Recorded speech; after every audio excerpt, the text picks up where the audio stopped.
Hello everyone. In today's class, we will discuss about drainage. So, what is drainage? We have already discussed about the water logging. So, in case of water logging, water stagnant हो रहा था या जो root zone है वो saturate हो रहे थे, वाटर लेवल जो है वो राइज हो रहा था। तो जो इसका सोल्यूशन है दैट इज द ड्रेनेज। यदि वाटर लॉगिंग कंडीशन हो जाती है किसी लैंड में, उस केस में we can provide the proper drainage system to cope up with this water logging condition, या जो भी एक्सेस वाटर है इसे रिमूव करने के लिए जो भी हम वर्क कर रहे हैं that is known as the drainage. So removal of excess water from the agricultural land or from the surface, that is known as the drainage. So drainage can be defined as the removal of excess surface water or the lowering the groundwater table to below the root zone to improve the plant growth. So ये water logging के साथ साथ also helps to cope up with the problem of salinity, क्योंकि water logging के case में water accumulate हो रहा था, वाटर एक्यूमुलेशन के कारण सॉल्ट डिपॉजिट हो रहा था। अब जब एक्स्ट्रा वाटर या एक्सेस वाटर एक्यूमुलेट ही नहीं होगा लैंड सरफेस पे, उस केस में it will reduce the problem of salt accumulation और salinity. And the drainage is an effective method for the sustainable agriculture and to provide the proper atmosphere या proper environment for the crop growth.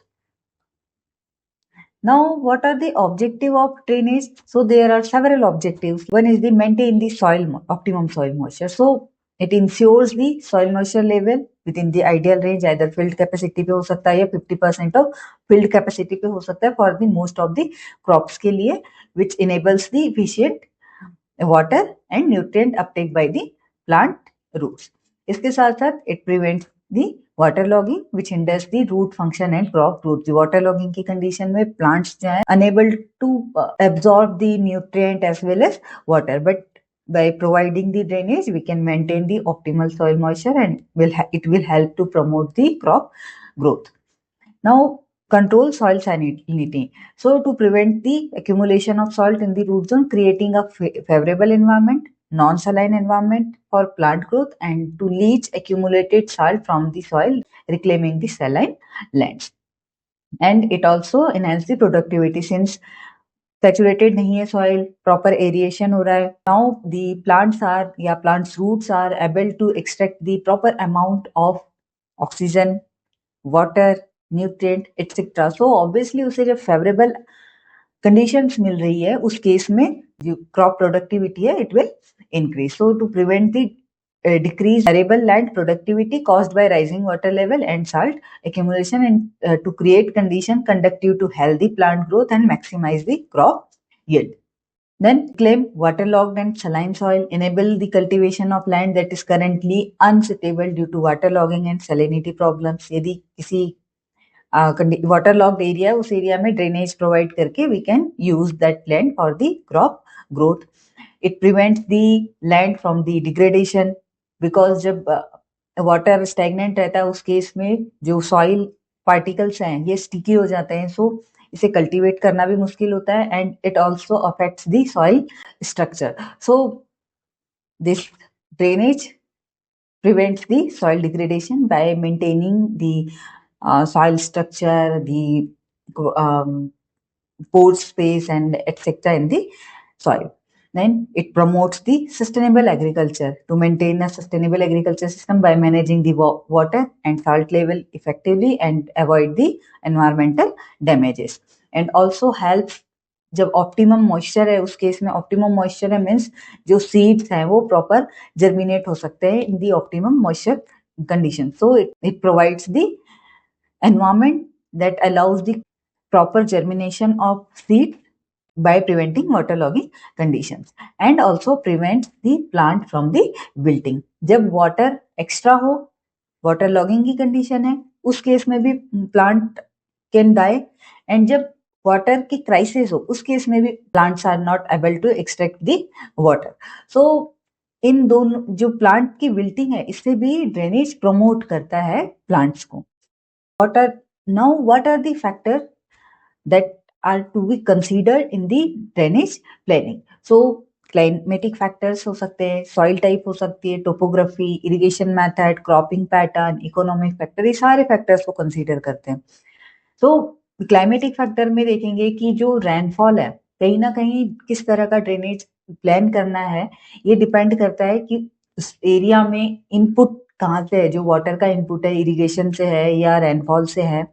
सो और input है उसकी amount कितना है, वहाँ किस तरह का सॉइल टाइप है, किस तरह की टोपोग्राफी है, कौन यदि इनपुट रेनफॉल से है तो क्लाइमेटिक कंडीशंस को देखेंगे कि किस तरह का रेनफॉल हो रहा है वहां उस एरिया में, एंड इफ दी इनपुट या जो कॉज है वाटर लॉगिंग का उस एरिया में वो इरिगेशन है, तब इरिगेशन मेथड्स को देखेंगे। Then cropping pattern, economic factors. तो क्लाइमेटिक कंडीशन में किस तरह का डिस्ट्रीब्यूशन है रेनफॉल में, रेनफॉल जो है उसमें काफी स्पेशल डिस्ट्रीब्यूशन भी होता है, special as well as temporal distribution होता है। तो उसके स्पेशियो टेम्पोरल डिस्ट्रीब्यूशन को देखना है for the planning of drainage. Means sometimes किसी एक एरिया में कोई एक बड़ा लैंड है, उसके एक कॉर्नर पे प्लेंटी अमाउंट ऑफ रेनफॉल हो रहा है, दूसरे साइड में नहीं हो रहा है, उस केस में we can divert that water from जहाँ पे भी प्लेंटी अमाउंट ऑफ वाटर है या रेनफॉल हो रहा है उसे डाइवर्ट कर सकते हैं जिस साइड में नहीं हो रहा है। तो इससे हमें ड्रेनेज की भी रिक्वायरमेंट नहीं होगी और जो दूसरा एरिया है उसे हम इरिगेट कर सकते हैं सेम वाटर को यूज करके। एंड टेम्परेचर, ह्यूमिडिटी, इन्हें भी देखा जाता है कि कितनी ह्यूमिडिटी है, कितनी मीन्स किस रेनफॉल पे कितना टेम्परेचर है, कैसी लैंड कंडीशन है, कौन सी कितनी ह्यूमिडिटी है, इस पर भी जो लॉसेस है वो डिपेंड करते हैं, जो इवेपोरेशन लॉसेस हैं, ट्रांसपिरेशन लॉसेस है, and losses also considered in the water requirement by the crop. So drainage design करते हुए हमें ये जो पैरामीटर्स हैं, रेनफॉल, टेम्परेचर, ह्यूमिडिटी या क्लाइमेटिक फैक्टर या मेट्रोलॉजिकल पैरामीटर्स बोल सकते हैं इन्हें कंसीडर करना होता है। दूसरा आता है सॉइल टाइप। अब हमने देख लिया कि किस तरह से ये क्लाइमेटिक फैक्टर्स हैं, इसके बाद देखेंगे किस तरह की सॉइल है, सैंडी है, सिल्टी है, क्ले है, उसकी परमिएबिलिटी कितनी है। तो उस पर डिपेंड करता है कितना इन्फिल्ट्रेशन रेट होगा, कितना रन ऑफ होगा। तो will see the soil type and water holding capacity भी इसी से डिसाइड होगी कि किस तरह की सॉइल है। तो will consider the type of soil. Then topography. अब टोपोग्राफी यदि फ्लैट है या ग्रेजुअल स्लोप है आउटवर्ड साइड में, उस केस में तो ये नेचुरल ड्रेनेज है, इसमें water will not stagnant. But यदि नहीं है या अंडुलेटिंग लैंड है, उस केस में हमें ड्रेनेज की रिक्वायरमेंट है। सो किस तरह से ड्रेनेज प्रोवाइड करना है या किस which type of drainage we have to provide in that area, so ये टोपोग्राफी पे भी डिपेंड करेगा या टोपोग्राफी को भी इसमें कंसीडर करेंगे। देन इरिगेशन मेथड, किस तरह की इरिगेशन मेथड यूज कर रहे हैं, सरफेस इरिगेशन मेथड यूज कर रहे हैं, स्प्रिंकलर इरिगेशन मेथड यूज कर रहे हैं, ड्रिप इरिगेशन मेथड यूज कर रहे हैं, या फ्लडिंग इरिगेशन मेथड यूज कर रहे हैं, चेक बेसिन है, रीजेंट फरो, कौन सी इरिगेशन मेथड यूज कर रहे हैं, इसे भी हमें कंसीडर करना होगा। Because in different irrigation method different amount of water जो है वो इरिगेट होता है फ्लडिंग में, या प्री फ्लडिंग भी बोला जाता है इसे। इस केस में वाटर लॉगिंग के केसेस ज्यादा है एंड ड्रेनेज की रिक्वायरमेंट भी इस केस में ज्यादा होगी। Then in region furrow as compare to flooding water जो है वो कम रिक्वायर है, while in case of sprinkler and drip irrigation method जो भी वाटर है, जितनी रिक्वायरमेंट है इतना ही वाटर हम क्रॉप्स को इरिगेट करते हैं। सो इस कारण से यदि स्प्रिंकलर या ड्रिप इरिगेशन है, इसमें फिर ड्यू टू इरिगेशन किसी भी तरह के ड्रेनेज प्लानिंग की रिक्वायरमेंट नहीं होगी। क्लाइमेटिक फैक्टर्स के एस्पेक्ट में हो सकती है, बट इरिगेशन के एस्पेक्ट में किसी भी तरह की ड्रेनेज प्लानिंग की रिक्वायरमेंट नहीं होगी। Now cropping pattern. So different different crops different different areas में जब ग्रो कर रहे हैं तो अलग अलग क्रॉप्स का अलग अलग वाटर रिक्वायरमेंट है, एंड अलग अलग उसके किस टाइम पे वाटर रिक्वायरमेंट क्या है, ये भी इसमें एक एस्पेक्ट है। सो जो भी एरिया है उसमें कौन सा क्रॉप है, उसकी कितनी वाटर रिक्वायरमेंट है, इसे भी कंसीडर करेंगे फॉर द ड्रेनेज प्लानिंग। इसी के बेसिस पे हम डिसाइन कर सकते हैं कि अब जितना भी रन ऑफ है या जितना रेनफॉल हुआ है उसका कितना अमाउंट ऑफ वाटर हमें ड्रेन करना है, या कितने अमाउंट ऑफ वाटर को हम एक्सेस वाटर कंसीडर करेंगे। तो यदि 100 mm ऑफ रेनफॉल हुआ है, क्रॉप रिक्वायरमेंट 80 mm है, so 20 mm of water is excess water, so we remove that 20 mm of water through the drainage channels. Then economic factor. तो economic factor में देखा जाता है कि किस कॉस्ट ऑफ कंस्ट्रक्शन क्या है, ऑपरेशन ऑफ ड्रेनेज सिस्टम को, ये सारी चीजें कंसीडर की जाती है कि जो इकोनॉमिक है या नहीं है, जितना हमने ड्रेनेज प्लानिंग के लिए इनपुट दिया है हमें आउटपुट उतना मिल रहा है या नहीं मिल रहा है। तो these are the factors that are considered in the drainage planning. So this drainage is classified into 4 types. One is surface drainage, another one is the subsurface drainage, vertical drainage and biodrainage. So surface drainage is further classified into shallow ditches. Shallow ditches में either random shallow ditches होंगी या parallel shallow ditches हो सकते हैं, land leveling and open drains. सब surface drainage जो है, surface drainage land के ऊपर में होगा, जैसे आप लोगों ने छोटी छोटी नालियां देखी होगी खेतों में या जो भी किचन गार्डन्स में, तो ये कहलाएंगे आपकी सरफेस ड्रेनेज। सब सरफेस ड्रेनेज जो है वो लैंड सरफेस के नीचे से होगा, बीनीथ दी लैंड सरफेस होगा, जिसमें हम यूज कर सकते हैं टाइल ड्रेन, मोल ड्रेन या पाइप ड्रेन्स का, या पाइप्स वगैरह प्रोवाइड करके we remove the excess water.